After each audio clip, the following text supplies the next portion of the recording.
എടോ താൻ പറഞ്ഞു കൊടുത്ത കഥ മോന് ഇഷ്ടപ്പെട്ടില്ല. അമ്മേ, എന്തൊരു വേദന! അയ്യോ, സഹിക്കാൻ പറ്റുന്നില്ല.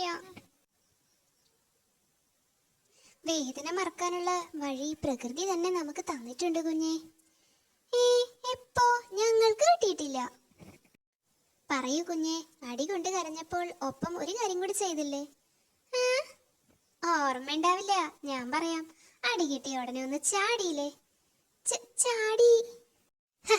അതാണ് കുഞ്ഞെ പ്രകൃതി തന്ന വഴി, ചാട്ടം. പെട്ടെന്ന് വേദനിച്ചാൽ നമ്മൾ ചാടും. അപ്പൊ ചെറിയൊരു ആശ്വാസം കിട്ടും. പിന്നെയും ചാടിയ വേദന പിന്നെയും കുറയും. അതാർക്കും അറിയത്തില്ല. 100 തവണ ചാടിയ മാറാത്ത വേദന ഇല്ല. പരീക്ഷിച്ച് നോക്കൂ കുഞ്ഞെ. കുഞ്ഞുങ്ങൾക്ക് മാത്രമുള്ള ചികിത്സയാണോ?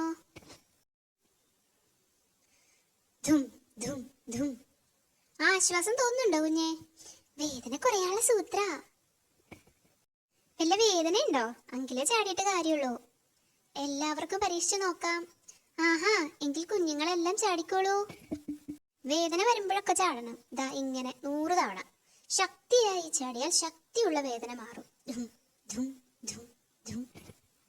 വേദനിച്ചു ചാടിയാൽ വേദന മാറി തുള്ളിച്ചാടാം കുഞ്ഞുങ്ങളെ. വേദനകളില്ലാത്തൊരു കാടാണ് എന്റെ സങ്കല്പ. എന്റെ അമ്മേ, ആ കുരങ്ങന്മാര് ചാടി ചാടി കൊമ്പൊടിഞ്ഞു. എന്തൊരു വേദന! അയ്യോ, സഹിക്കാൻ പറ്റുന്നില്ല. ചാടാൻ പറ്റുന്നൊരു സ്ഥിതിയിലാക്കി തന്നാ മതി വൈദ്യരെ.